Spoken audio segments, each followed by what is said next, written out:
Hey, this is Dave DeCamp from antiwar.com. This is anti-war news for Thursday, February 2nd, 2023.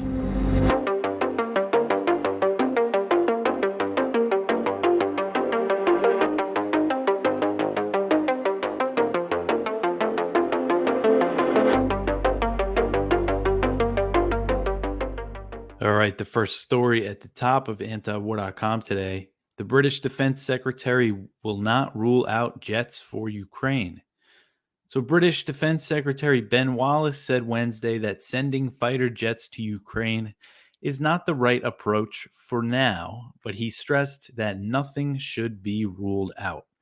So Wallace said, quote, "I've been involved with this for a pretty long time, and I've learned two things: never rule anything in and never rule anything out," end quote. So just a day earlier, a spokesman for British Prime Minister Rishi Sunak said that it was not practical to send Western-made fighter jets to Ukraine due to the months-long training that it would require. But Wallace made clear on Wednesday that London could change its position, as Germany and the US did on providing Kyiv with their heavy tanks. And long training periods have not deterred the US from promising some equipment for Kyiv, including the Patriot air defense systems. So the Patriots, considered the most advanced anti-aircraft system that the U.S. has. Military experts say that training should take up to 6 months. That's a very long time. And Ukrainian soldiers are currently inside the U.S. at a base in Oklahoma, taking an expedited training course on the Patriot system. It's supposed to be a little quicker, but they're still saying it's going to take several months. So again, training periods doesn't seem to be a concern. They also have to train them on these tanks, the Abrams and the Leopards. So, you know, I think in the future, we're going to see them start leaning toward sending these jets. And this is a reason why when President Biden said no the other day, when he was asked if he's going to send F 16s to Ukraine, I didn't really take that as, him ruling it out completely, because we've seen escalation after escalation. And they first said, they weren't going to send them this artillery. Then they sent the HIMARS. Then they sent, all this advanced equipment that they've been sending. So this is, an escalatory, train that we're on here. And I don't think it's going to stop. So Wallace, what he was saying though, is that, again, for now, they're not going to send jets. He's saying that, um, right now they're focused on tanks, focused getting armor to Ukraine. But he's saying that if they're gonna send jets in the future, they have to be pretty sure that they will be the next battle winning requirement. So he's saying they have to be sure that Ukraine is going to need them in their fight against Russia. Um, and again, as I went over yesterday, while Biden said no to the jets, his administration is preparing to send longer range missiles that have a range of 94 miles, almost double the HIMARS rocket systems that at this point are the longest range missiles that they sent. So huge escalation here, and we'll probably see the jets sometime in the future. All right, so the next one here. Now, this is a former British minister. He said that NATO should consider sending ground troops into Ukraine. So a former British MP that held a position in Britain's Ministry of Defense said on Tuesday that NATO should consider sending troops into Ukraine. So when he was asked by Sky News if he was suggesting that NATO should put boots on the ground in Ukraine, Gerald Howarth said, quote, "I think that is something we now have to consider, certainly if you were to put a NATO force in there," end quote. So he acknowledged that sending a NATO force into Ukraine would mean NATO versus Russia. And that's a scenario that basically means World War III and likely nuclear war. So he's arguing for this, even understanding, the real consequences of it. Again, he's a former official. He was a member of the British Parliament from 97 to 2017. And during that time, from 2010 to 2012, he served, he was the Minister for International Security Strategy in the Ministry of Defense, which was a junior minister position, but something like third in line or third down from the defense minister. But I think, in the UK, there's a lot of hawks that really want to, in the UK government and former government officials, that really want to ramp things up. And according to several media reports, There are British troops, or there have been British troops operating inside Ukraine since Russia invaded. But they're not part of an official NATO force that's there to fight Russia, as Howarth suggested. So that would be a completely different thing. But still, it's important to note that it seems like there are British troops in Ukraine. Way back in April 2022, the Times of London reported that soldiers from Britain's Special Air Service were training Ukrainian troops in Kiev on how to use anti tank weapons. And that was the first report I saw, at least since that war started, that showed that there was some sort of NATO troop presence on the ground in Ukraine. Seems like the British were the first ones to go in there. And then in June 2022, the New York Times also reported that British Special Operations Forces were inside Ukraine, training Ukrainian soldiers along with commandos from France, Canada, and Lithuania. That report also said that the U.S. had a CIA presence on the ground. And then later, The Intercept reported that there's also U.S. Special Operations Forces in Ukraine, but we don't know what they're doing, and there hasn't been any other reporting on that. And British Royal Marines have also operated inside Ukraine post-invasion, according to a senior Royal Marines officer. In December, Lieutenant General Robert McGowan wrote in the Royal Navy's official magazine. So again, this is a British military officer saying this. This isn't a report. It's him basically confirming that they were there, and this is the Royal Marines. He said that about 350 Marines were deployed to Ukraine for 2 missions in 2022. Now, the first mission came before the invasion in January when the Marines helped evacuate British diplomatic staff. The second mission came in April of that year when the Marines were deployed to provide security for diplomatic personnel when the British embassy was reopened. So that's typical of embassies. They have a small number of troops as security, but McGowan said that the mission went beyond embassy security without offering any details. He said that in both phases, quote, the commandos supported other discrete operations in a hugely sensitive environment and with a high level of political and military risk, end quote. So sounding like they were doing some covert ops while they were there as well. So I just thought it was important to kind of sum up what we know about British troop involvement in the war when we have this former official saying, boots on the ground, because there are already some boots on the ground, but again, not as an explicit NATO force to fight Russia. Man, that could mean the end of the world. All right, here. So the next one, Ukraine's intel chief says Crimea will be retaken, but U.S. officials disagree. The head of Ukraine's military intelligence, General Kirilo Budanov, thinks Ukrainian forces will be able to take Crimea from Russia, and he hopes that it will happen by this summer. But Ukraine's backers in Washington, as well as other Ukrainian officials, don't hold the same view.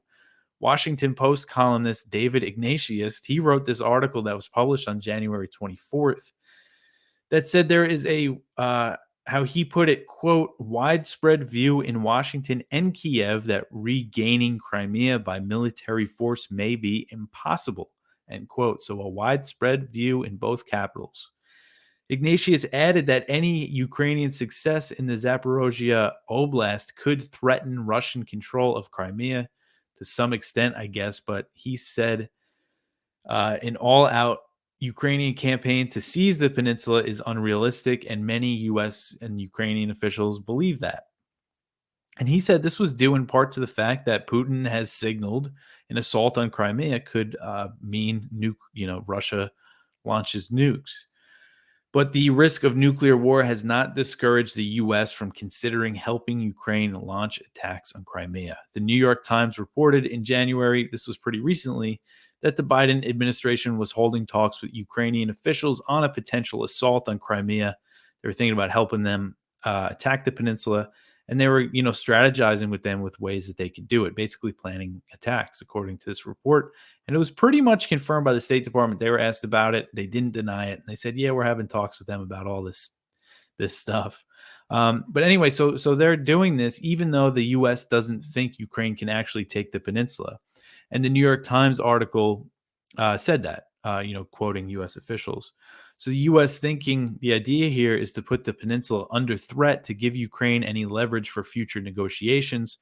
But assaults on Crimea threaten a major escalation of the war, as Putin demonstrated by starting large scale attacks on Ukrainian infrastructure after the truck bombing of the Kerch Bridge, which connects Crimea to the Russian mainland. That was back in October. He started those big strikes across Crimea targeting infrastructure, and they've kept them up for a while.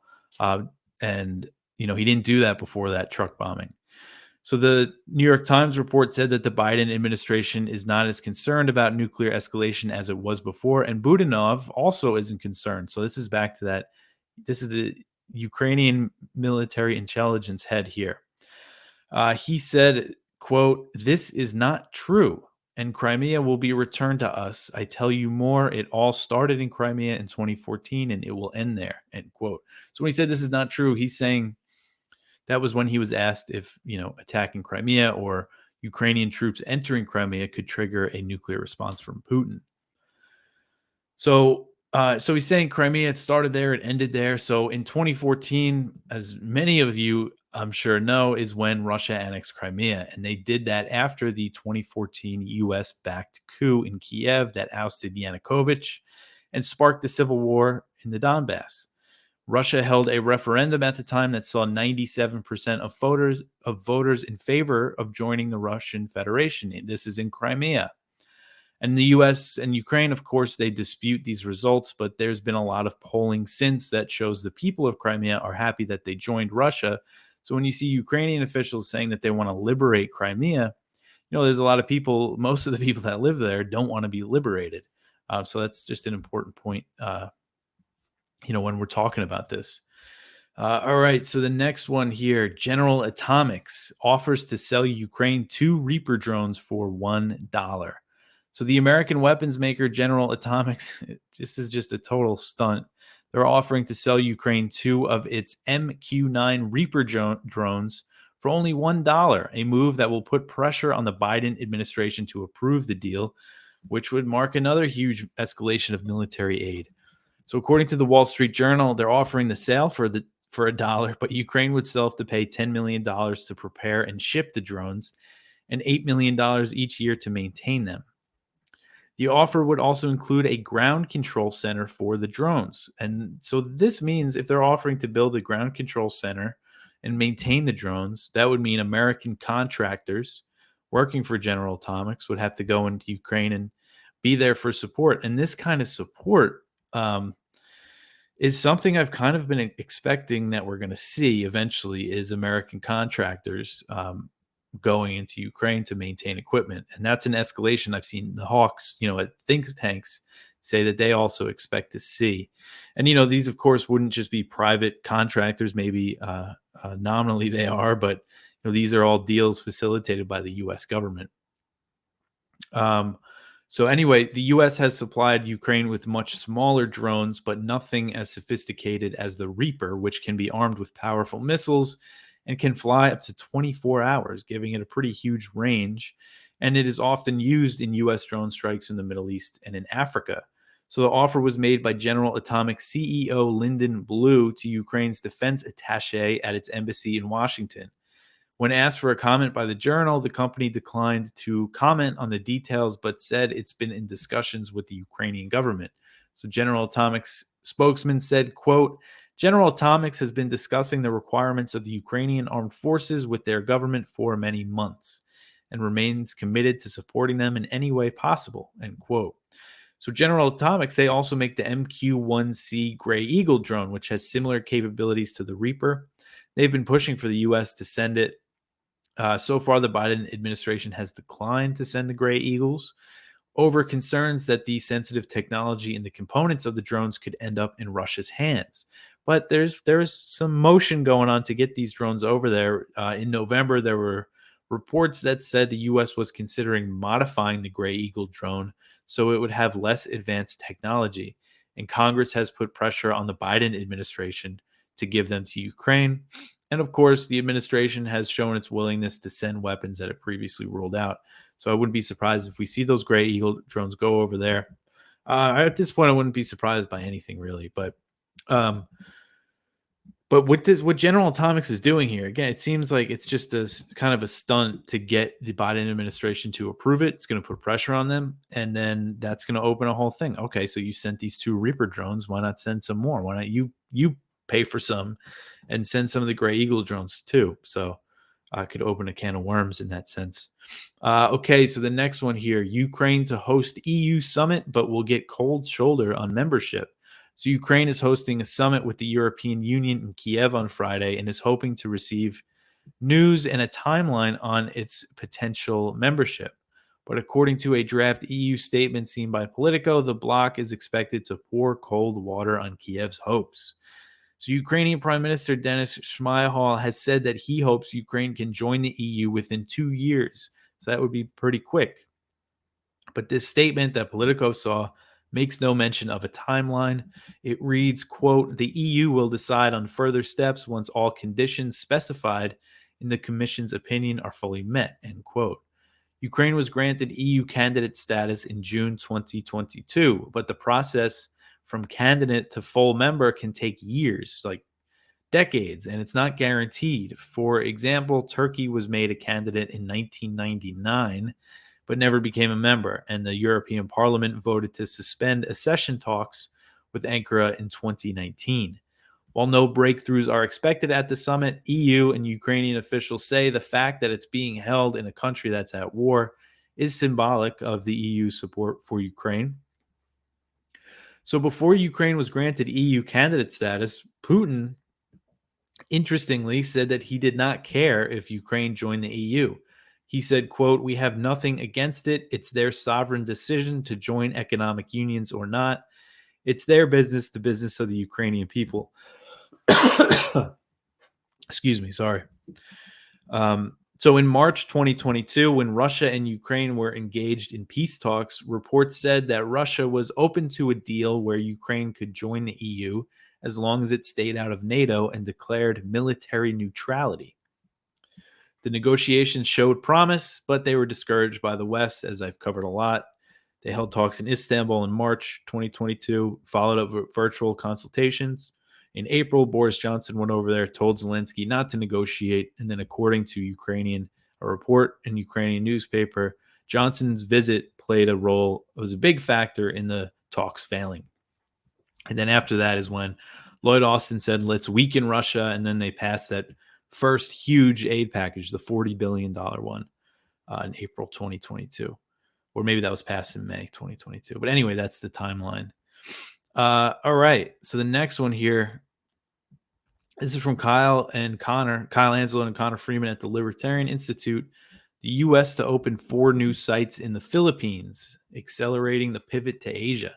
So Washington and Manila are close to inking an agreement that would see 4 new American installations open in the Philippines. The new sites are part of an American military buildup in the Indo-Pacific to prepare for war with China.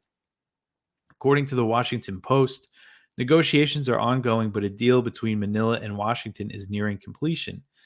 Once completed, American forces are expected to have sites at 4 Philippine bases. So 4 new facilities for the U.S. military, and 2 of them will be located in Luzon, which is in the northern half of the country. That's up north.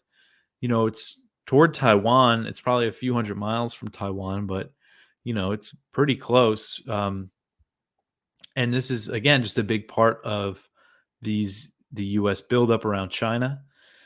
And they mention how this so-called pivot to Asia started under Obama in 2012, although he was bogged down in these wars that he started in the Middle East and North Africa. He did, begin this, and it accelerated under Trump and is accelerating much more under Biden. And again, the Pentagon has named China, as its top priority. They call it a threat, a challenge, however they word it. They say China's first, then Russia, then I forget the exact order, but then it's like North Korea, Iran, and then all the way down at the list is like Al Qaeda and groups like that. Yet we're still fighting the terror war and drone bombing people all over the place. All right. And they also mentioned some other steps as I went over that new base in Guam. And then here is another thing aimed at China. The U.S. opens an embassy in the Solomon Islands to counter China. So the U.S. opened this embassy on Thursday. Excuse me, sorry. I am a little sick. As part of a strategy to counter China, they opened this embassy in the Solomon Islands, as China has forged stronger ties with the Pacific island nation in recent years. The State Department notified Congress early last year that it would be opening an embassy in the Solomon Islands around the same time the Biden administration released its Indo-Pacific strategy. And this strategy calls for the U.S. to expand its military and diplomatic presence in the region as part of a buildup aimed at China. The U.S. previously operated an embassy in the Solomon Islands, but it closed in 93. And according to the AP, the new embassy is starting small. There's just going to be a handful of staff there. So the Solomon Islands, they started moving closer to China in 2019 when they severed diplomatic relations with Taiwan and they opened up with Beijing. The move actually put them in line with U.S. policy. The U.S. doesn't have formal relations with Taiwan, but they were still alarmed by this. They want the countries that do have diplomatic relations with Taiwan to keep them. So if you're watching the video here, this is just a map of the Solomon Islands, Papua New Guinea over here, and then south of them is Australia. So the Australians were really unhappy when the Solomon Islands signed this security pact with China that they signed last year. And under the deal, China can send police and other security forces to the islands. And Australia has claimed that this agreement could lead to China building a new military base.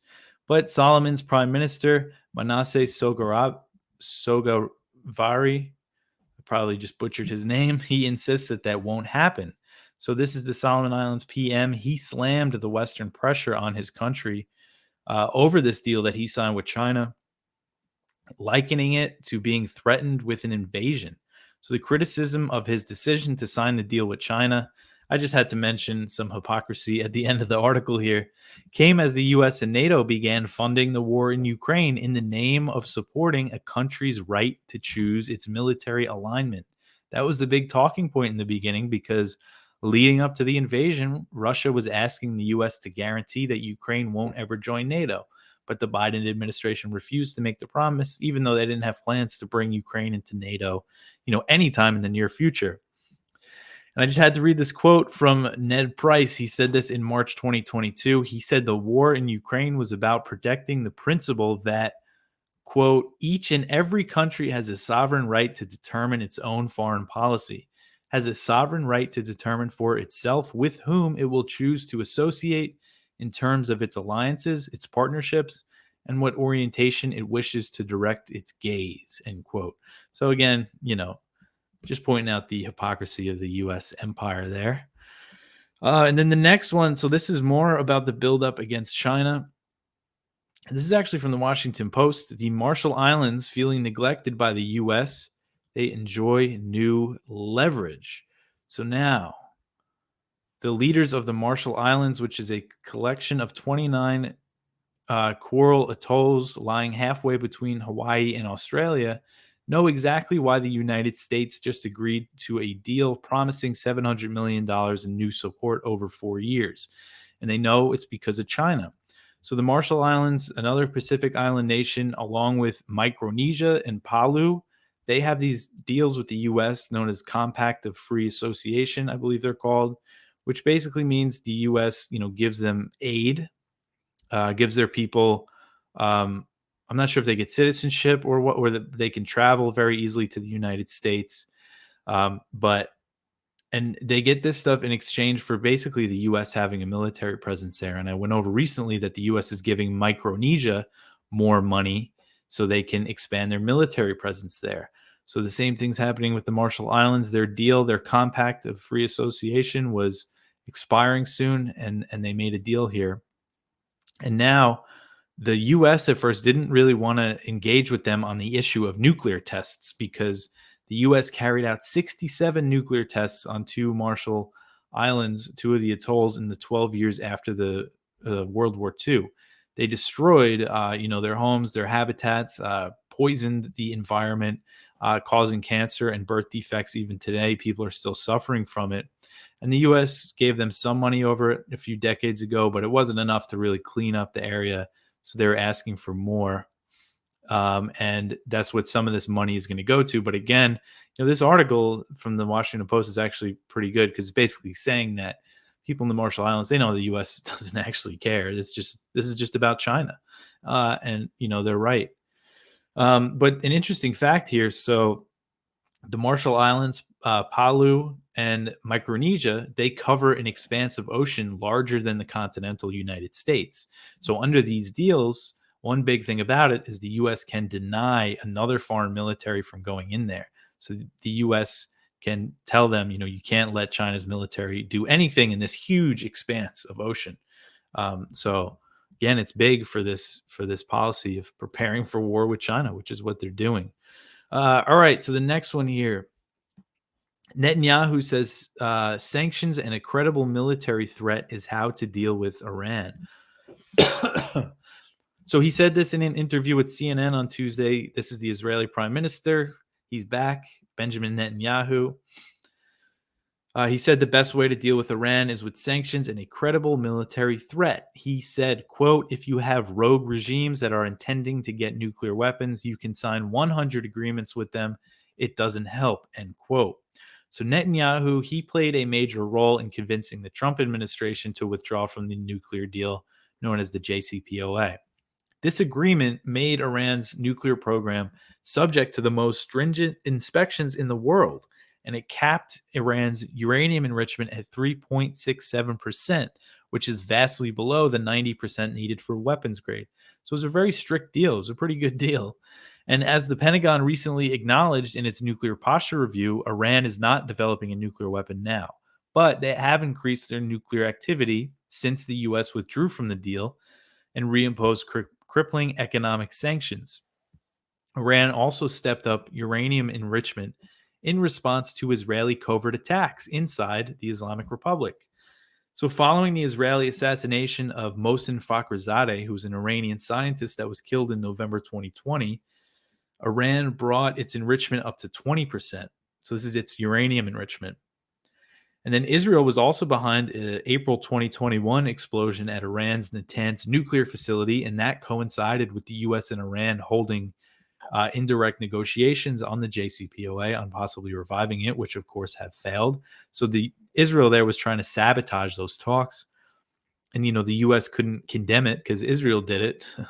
So after that, Iran started enriching some uranium at 60%, which is the highest level they've ever attempted. Still not 90%, but a lot closer than 3.67%. And despite the fact that Iran's heightened nuclear activity is the result of sanctions, covert attacks, and the lack of a nuclear deal, Israeli officials still point to all this as evidence that why Iran can't be negotiated with, and they call for force. They wanted force to deal with this. So Netanyahu said, quote, I think the only way that you can stop or abstain from getting nuclear weapons is a combination of crippling sanctions, but the most important thing is a credible military threat, end quote. And then I just have to mention that often missing from the U.S. and Israeli narrative about Iran is the fact that Israel has a secret nuclear weapons program that is not subject to any inspections. Current estimates put Israel's arsenal somewhere between 90 and 300 warheads, and I've seen estimates higher than that. And every U.S. president since Nixon has agreed not to press Israel to sign the Non-Proliferation Treaty.